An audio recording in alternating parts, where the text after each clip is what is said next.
Você está ouvindo mais um programa da Palavra da Vida Paraná, um bate-papo com pastores sobre assuntos ligados à vida cristã, ministério e teologia, de forma bíblica e sem aquela formalidade toda.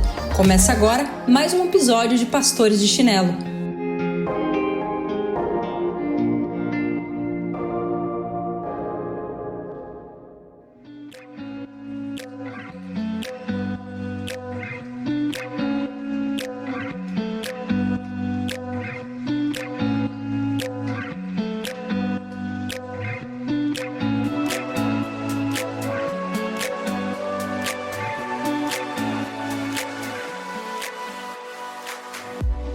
Fala, povo! Chegamos aqui mais uma vez, Pastores de Chinelo, numa nova temporada 2023, trazendo para você temas que são, nós entendemos, relevantes, aplicáveis para o nosso tempo, tudo isso baseado em conversas na Palavra de Deus e de uma maneira informal. São pastores, mas estamos de chinelo, conversando de uma maneira informal, mais séria e com o desafio de edificar aquele que nos ouve e você que nos escuta. Muito bom estar com você mais uma vez. Somos um grupo de amigos que tem esse intuito e nós estamos dentro da Palavra da Vida Paraná.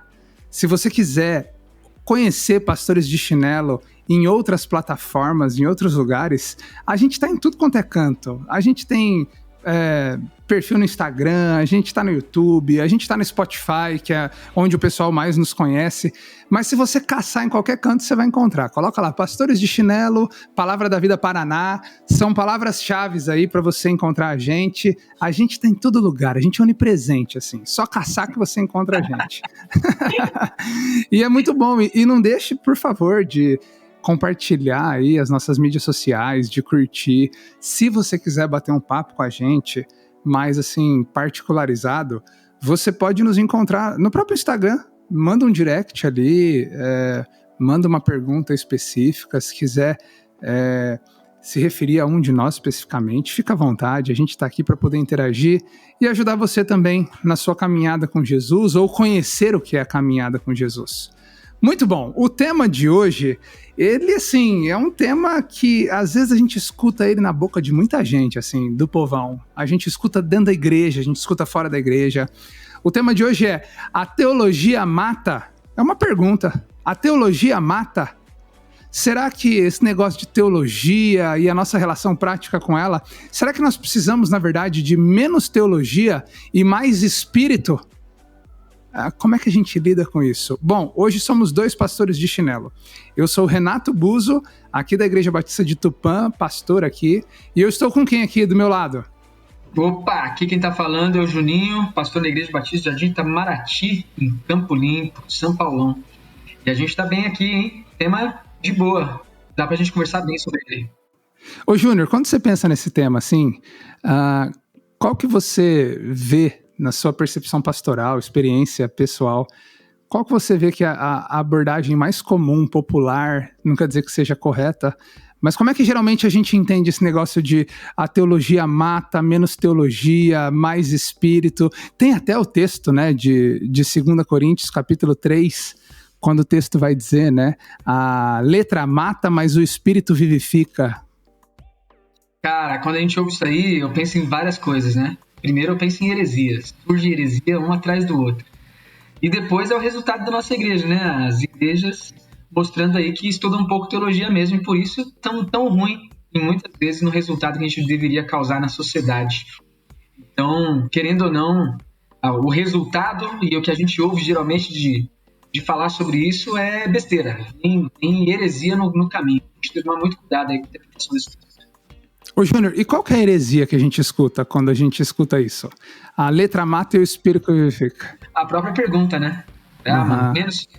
Precisamos de menos teologia e mais espírito, como se uma coisa de fato fosse prejudicar a outra, né? Então surge aí com o problema. Não vamos estudar a Bíblia não, vamos só ter um tempo aí emotivo de oração e acabou, né? Então esse é o risco maior aí que a gente tem. Ô Júnior, quando eu fui pro seminário, pouco antes de eu ir pro seminário, eu fui pro seminário novo, né? Nós estudamos juntos.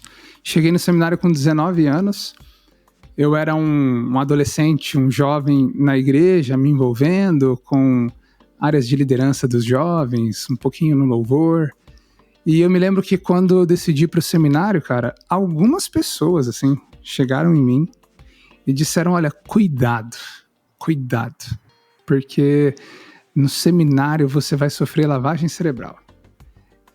Cuidado para que você não seja muito corrompido por uma teologia muito rebuscada. Isso te leva a desprezar aí uma comunhão mais íntima com o Senhor. Não, mas a gente ouviu isso, mano. Eu ouvi isso dentro do seminário, né? Cara, já dentro?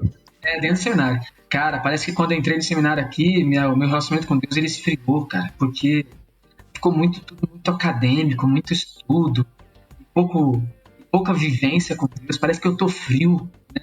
Eu ouvi isso dentro do seminário. Essa é a realidade. Então, eu vejo que a proposta da teologia mata, né, muito em cima de 2 Coríntios, capítulo 3, versículo 6, quando Paulo vai dizer, né, ele nos capacitou para sermos ministros de uma nova aliança, não da letra, mas do Espírito, pois a letra mata, mas o Espírito vivifica. Realmente, as pessoas tendem a acusar os teólogos, os estudantes da teologia, criando uma dualidade, né, dois mundos. No mundo existe aquele que estuda teologia, e do outro lado existem aqueles que dependem do Espírito. Parece que uma coisa não... Essas duas águas não se misturam, né? São os espirituais e os teólogos, mano. Os espirituais e os teólogos. Ou você é espiritual e você não se misturou com esse academicismo bíblico, ou você é um acadêmico que não tem o espírito. E até quem diga que seria legal essas duas coisas se unirem, mas não é possível. Enfim, há uma dicotomia entre conhecimento teológico e vida piedosa, né? Eu acho que essa é a grande crise, mano, a gente lidar com esse assunto aqui. E aí, eu acho que a gente precisa entender esse texto, cara. Se a gente olhar para 2 Coríntios, capítulo 3, versículo 6, pra gente entender, vale a gente lembrar que a gente precisa interpretar a Bíblia corretamente. E aí a gente precisa utilizar as ferramentas para isso, né? Então, Boa. Não sei se você poderia passar aí pra gente algum contexto já específico, falar sobre isso. Legal. Trazer uma luz pra gente, mano. Sim. Gente, eu acho que essa é uma ideia legal que a gente quer trazer nessa nova temporada. Eventualmente, nós vamos trazer para vocês alguns chavões da nossa cultura evangélica que precisam ser desconstruídos à luz da palavra de Deus. Como é esse, por exemplo, a letra mata em cima de 2 Coríntios, capítulo 3, versículo 6. A nossa ideia com isso é desconstruir chavões, mas também, como uma implicação, ensinar você ou te ajudar a reafirmar como é que a gente estuda a Bíblia. Isso que o Júnior está falando é extremamente importante. Quando a gente olha para um texto como esse, nua e cruamente, realmente dá a impressão que a letra é a Bíblia e o Espírito é uma relação com Deus. E a gente acaba sendo levado a dizer, realmente, isso aqui é um problema. Mas o princípio básico de você entender a Bíblia, assim, antes de você pegar qualquer livro de comentarista bíblico, é você tentar olhar um pouquinho para o contexto do texto. É você tentar entender o que está acontecendo. Não fica só com o versículo 6 do capítulo 3. Tenta ler um pouquinho o que está vindo antes, o que está vindo depois. Leia, de repente, o capítulo 2 inteiro, o capítulo 3. Um outro segredo que a gente costuma ter como recurso hermenêutico de interpretação é tentar pegar alguns comentários bíblicos que nos digam qual é o objetivo da carta como um todo, ou daquele livro que você está lendo como um todo. Vou dar um exemplo para você. 2 Coríntios, quando é escrita a carta pelo apóstolo Paulo, existe uma unanimidade sobre o que Paulo quer fazer na carta como um todo. E o que Paulo está fazendo em 2 Coríntios? Ele está defendendo o ministério dele. De uma maneira bem simples, a gente poderia intitular 2 Coríntios como um ministério digno de ser seguido. Paulo está escrevendo sobre um ministério bem-sucedido. O contexto de 2 Coríntios é Paulo sofrendo várias acusações em relação ao seu ministério. Ele é plantador da igreja de Corinto, ele esteve ali, as pessoas o conhecem ali, ele pregou o evangelho ali, mas algumas pessoas foram se infiltrando na igreja ao longo do tempo e foram meio que distorcendo as suas falas, dizendo, será que Paulo não é um charlatão? Será que Paulo não é um mentiroso?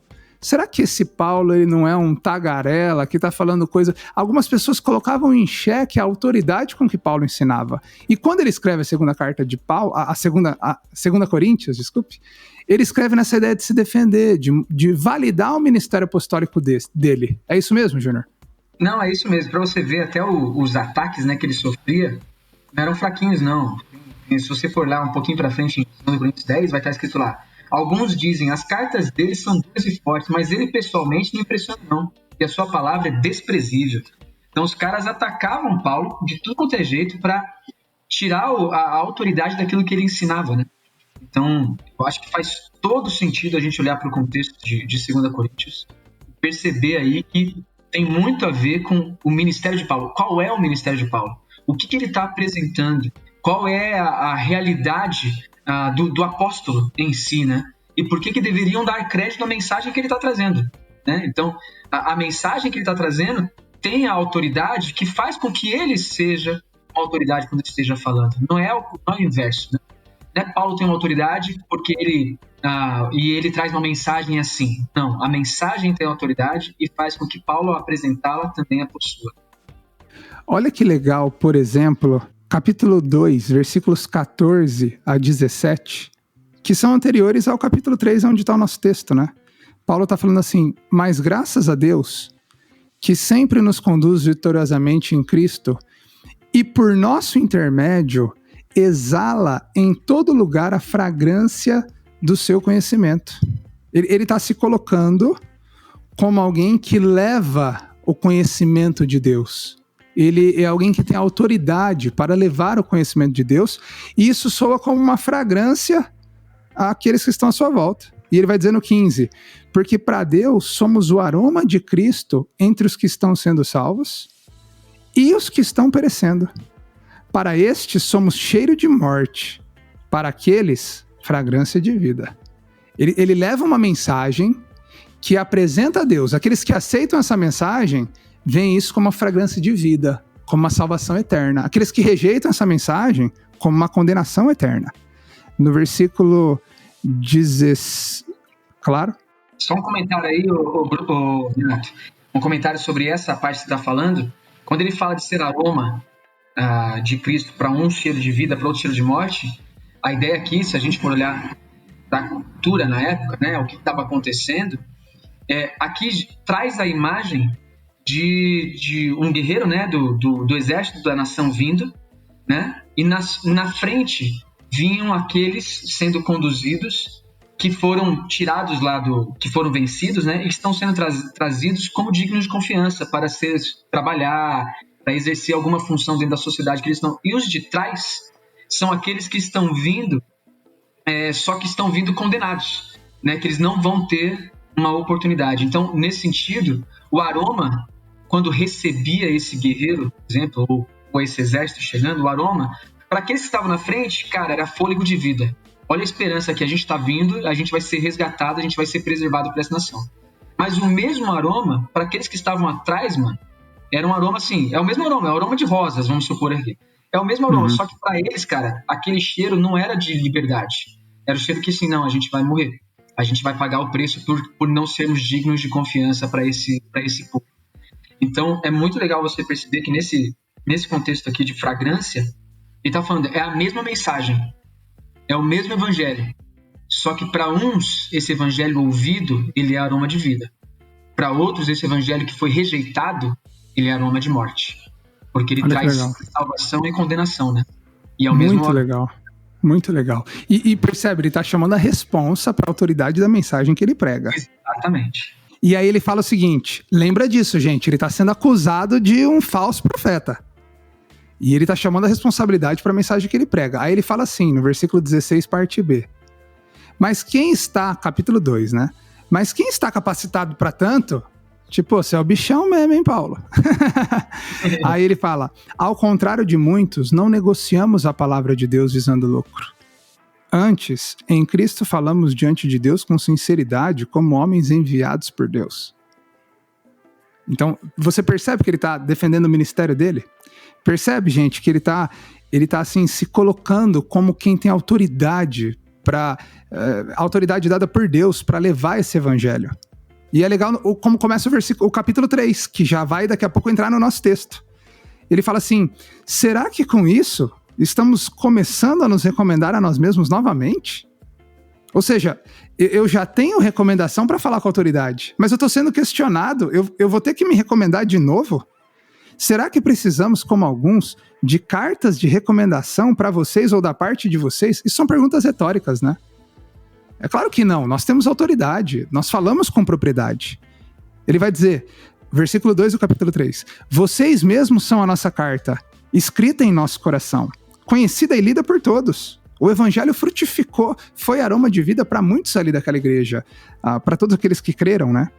Vocês demonstraram que são uma carta de Cristo, resultado do nosso ministério, escrita não com tinta, mas com o Espírito do Deus vivo, não em tábuas de pedra, mas em tábuas de corações humanos.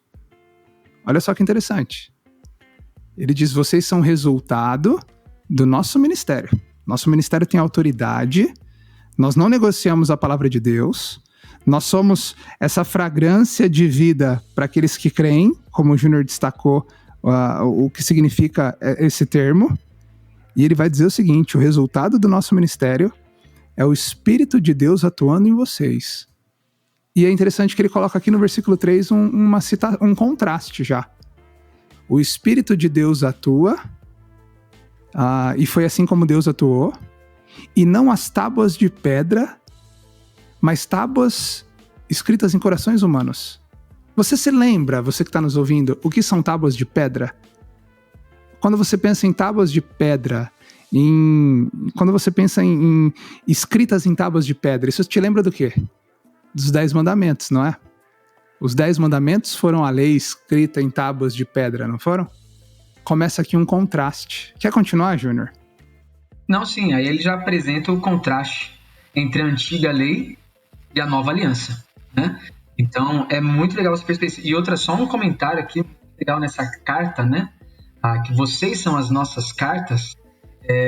Cara, se vocês forem descredibilizar o apostolado de Paulo, vocês vão descredibilizar, inclusive, a fé de vocês.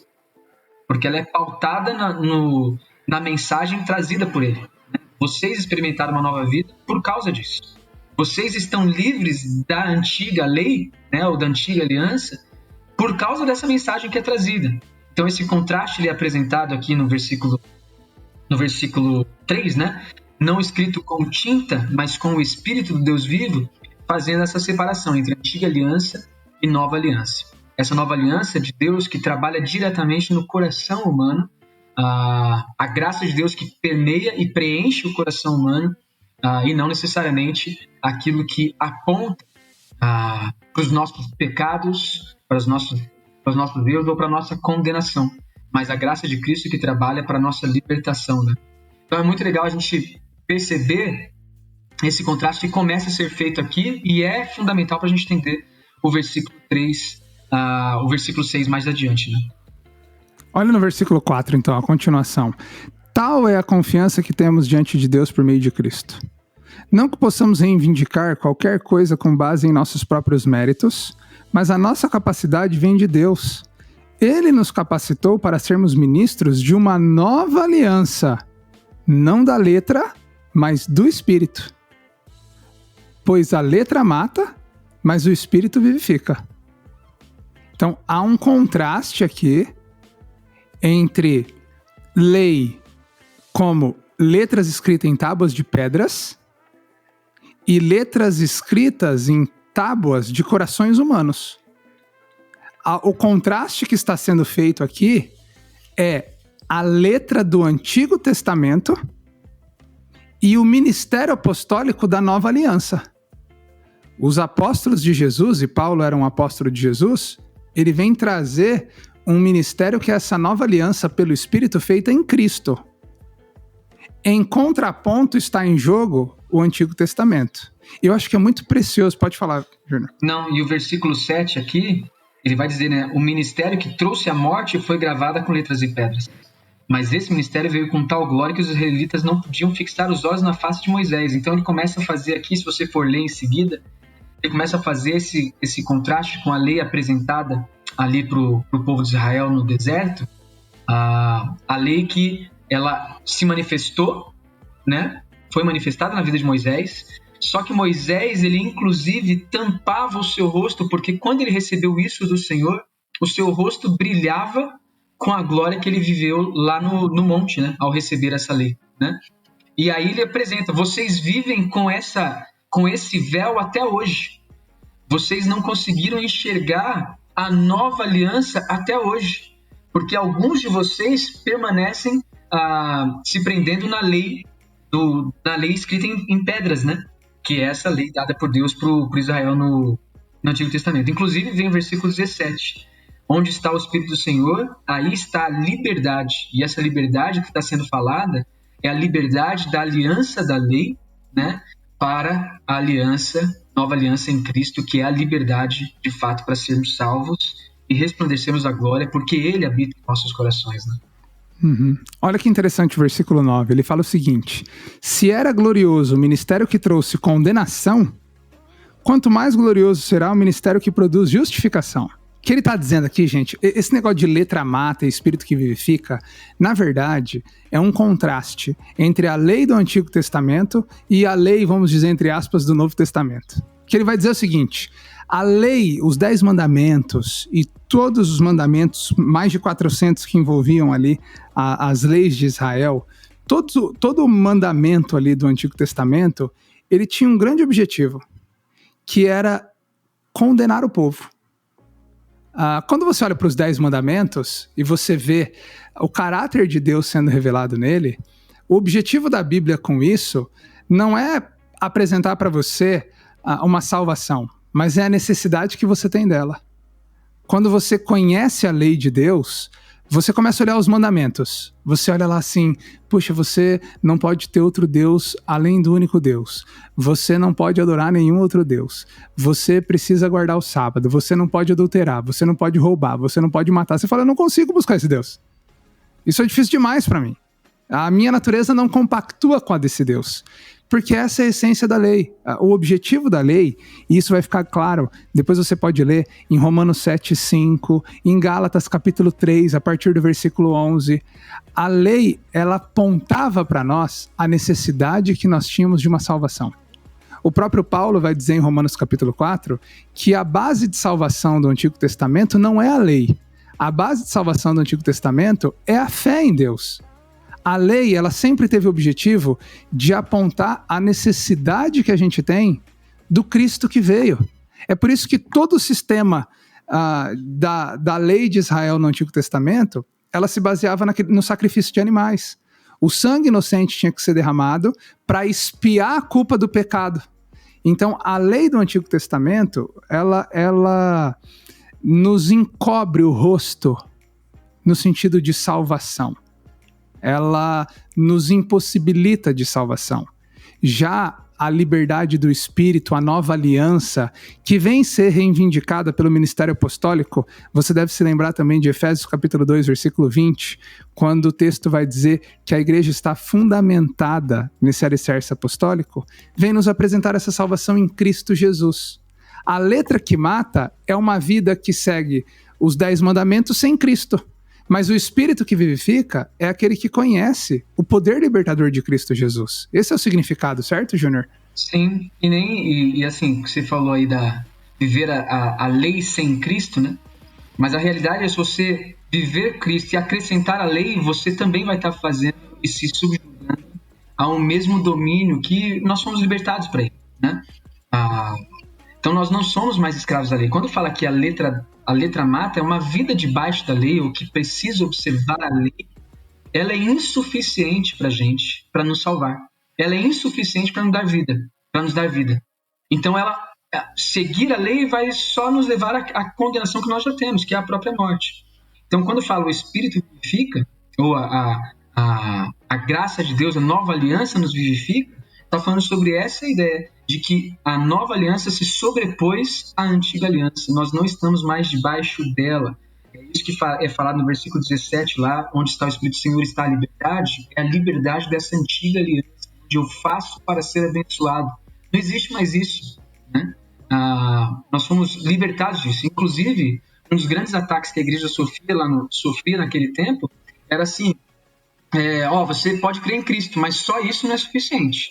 Você tem que se circuncidar, você tem que obedecer aos dias especiais, você tem que fazer isso e aquilo. Só que isso é acrescentar a graça de Cristo à lei de volta.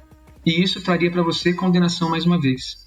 Então, esse aspecto ele é muito importante para a gente entender. E não é à toa que você vai ver Filipenses capítulo 3, versículo 10, dizendo: quero conhecer Cristo, o poder da sua ressurreição, a participação dos seus sofrimentos, tornando-me como Ele em sua morte.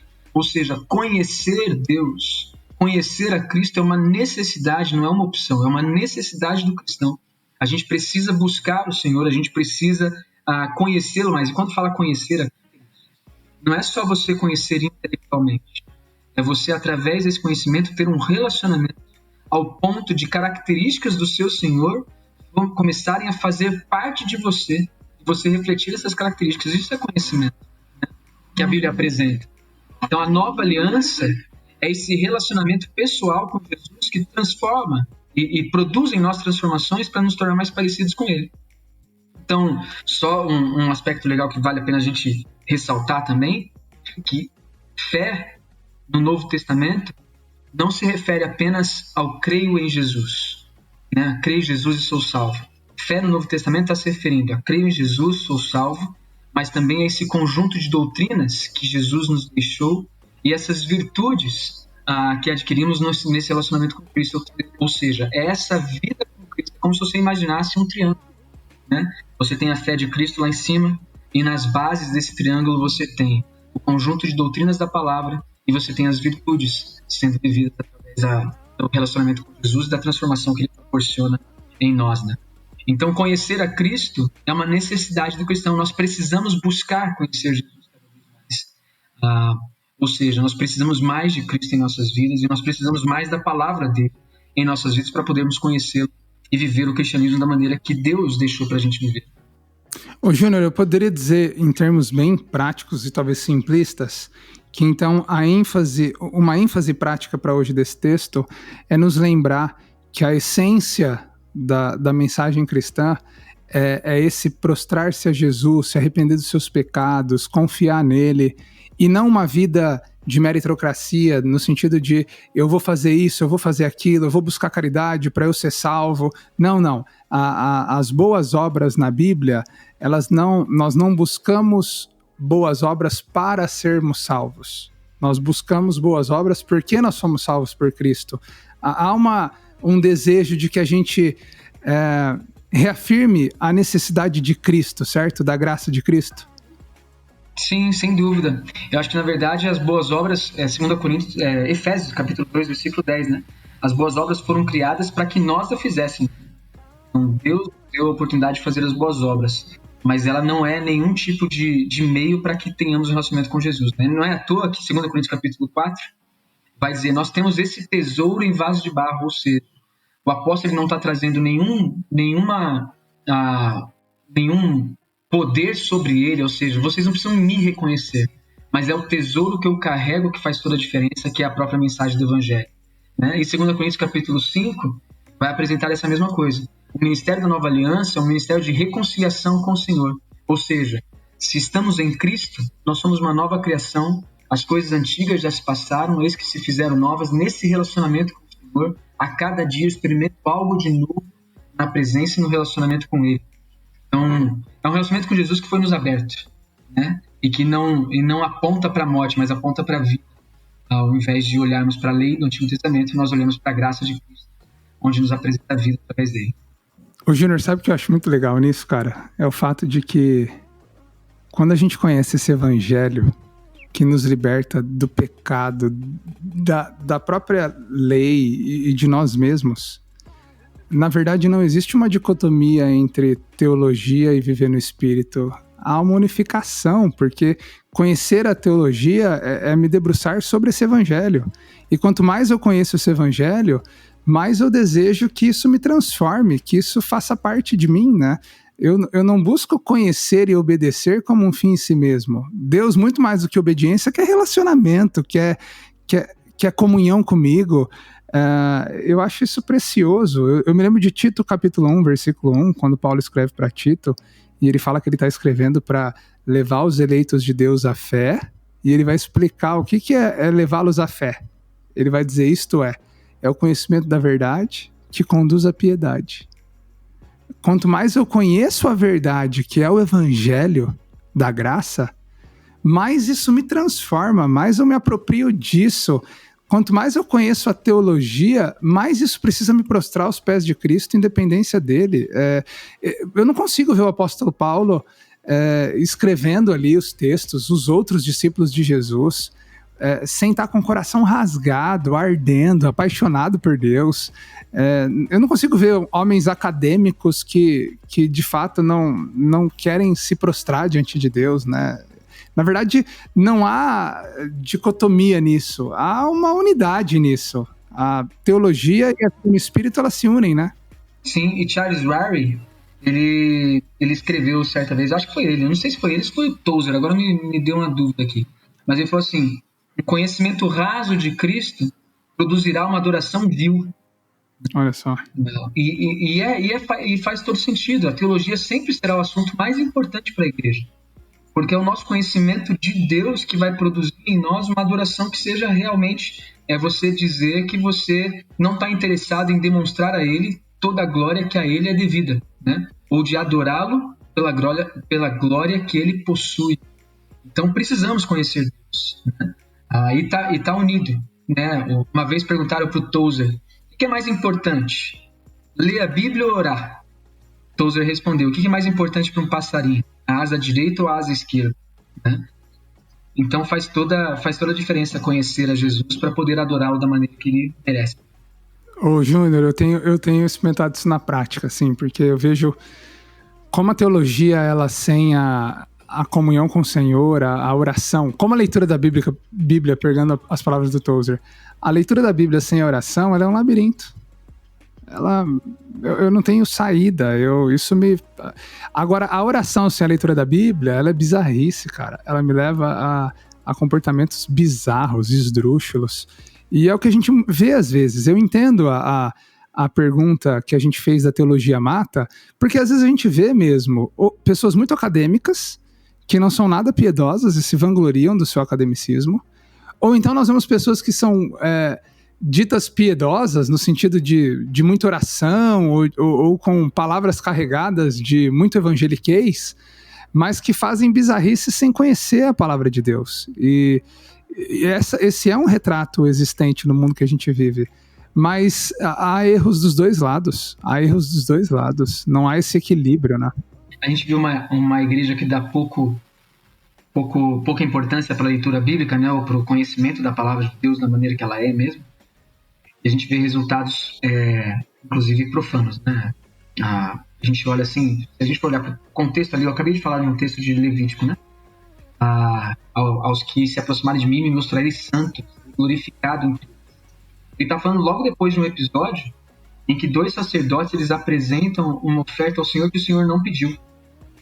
E o resultado disso foi a morte dos dois sacerdotes no mesmo momento. Então, eu não pedi esse tipo de adoração. O que eu pedi, eu revelei, né? É basicamente isso que Deus fala ali naquele texto. E muitas vezes o que acontece com muitas igrejas é exatamente isso. Fazem coisas que Deus não pediu, achando que estão agradando a Deus, mas na verdade Deus não quer isso, né? E a nossa falta de conhecimento vai trazer esse tipo de prejuízo. Um prejuízo onde a nossa adoração não vai ser boa, ela vai ser má. Você vê aí tantas heresias surgindo, né? Tantos caras falando em nome de Jesus, mas na verdade, cara, estão apresentando um evangelho completamente distorcido, que não é o evangelho que Deus apresentou, né? Quem diz que Deus quer isso? Quem diz que Deus quer aquilo, né? E nós precisamos nos prender muito mais naquilo que a palavra de Deus ensina. À medida que muitas igrejas não dão valor algum para um relacionamento com Deus, apenas para o conhecimento intelectual, né? Ou apenas para o entendimento da Escritura no sentido dela ser um livro de história, por exemplo. E a gente vê uma igreja extremamente vazia de sentido, extremamente vazia do espírito, né? Porque o Senhor, ele de fato se faz presente na vida do seu povo. Ele se faz presente através da sua palavra, mas através da sua palavra lida diante de um coração quebrantado do Senhor. Então faz todo sentido a gente pensar nessas duas coisas como irmãs, né? Dois lados de uma mesma moeda. Muito legal. Olha, para você que está nos ouvindo, assim, o que eu diria como aplicação prática e já considerações finais minhas, é que você não se esqueça de que, de fato, a fé cristã, ela não é mágica, ela não é feitiçaria, ela não é uma coisa que não tem orientação, ela não é só o lado dessa busca por uma comunhão com Deus sem orientação teológica. Quando a gente olha para João capítulo 16, João capítulo 16, isso, João 16, versículos 13 a 15, você vai ver o próprio Cristo dizendo que o Espírito que viria e veio, o Espírito Santo de Deus, ele testemunha sobre os ensinamentos de Cristo. O papel do Espírito Santo é testemunhar a teologia. Eu faço uma relação assim, vertical e horizontal de tudo isso, sabe? Eu quero lembrar você que a fé cristã, ela é ética. A fé cristã, ela envolve um comportamento prático, responsabilidade, ação, decisão, a mudança do nosso caráter, a gente fazer escolhas. Andar com Jesus é uma experiência horizontal de atuar no tempo e no espaço. Mas nós também não podemos nos esquecer que toda a nossa fé, ela tem uma natureza que é vertical. Nós o amamos porque ele nos amou primeiro. Nós, quando conhecemos o Evangelho, nós nascemos do Espírito. Paulo vai dizer que a gente vive uma luta contra principados e potestades. A Bíblia vai dizer que nós fomos nascidos do Espírito. Existe uma harmonia entre teologia e vida no Espírito. Na verdade, a nossa teologia ela precisa nos levar a uma dependência do Espírito. Precisa nos levar à comunhão com o Senhor. O que eu quero dizer para você que está nos ouvindo é estude teologia, estude a Bíblia, mergulhe na palavra de Deus, mas nunca se esqueça de que tudo isso precisa te levar para uma vida de piedade, para um encontro diário com Deus, de comunhão com o Senhor, de depender dele, de se relacionar com ele. Deus quer que você o obedeça, que você o conheça, que você se relacione com ele, experimente dele. A teologia não mata. A letra, no sentido do Antigo Testamento e da lei como um fim em si mesmo, mata. Mas a teologia não mata. E o Espírito Santo de Deus que nos liberta em Cristo nos vivifica, inclusive, por meio de teologia. A gente crê porque a pregação foi oferecida a nós, né? A fé vem pelo ouvir e ouvir a palavra de Deus. E a palavra de Deus, ela nos confronta, né? Ela nos confronta. Então, você olha para... Porque ele confrontou, Paulo foi utilizado por Deus para confrontar o pecado daquela igreja, né? E essa confrontação trouxe tristeza. A palavra de Deus trouxe tristeza, mas uma tristeza que gerou arrependimento. É o que a gente vê em 2 Timóteo capítulo 3, versículo 16. Toda a escritura é inspirada por Deus, útil para ensino, para repreensão, para correção, para instrução de justiça, a fim de que o homem seja perfeito e perfeitamente habilitado para toda boa obra. A gente está falando de um texto bíblico, né? A gente está falando de um livro que Deus decidiu deixar para a gente escrito. E ele decidiu deixar para a gente escrito justamente para que a gente não ficasse solto ao léu neste mundo, mas sim guiados por ele.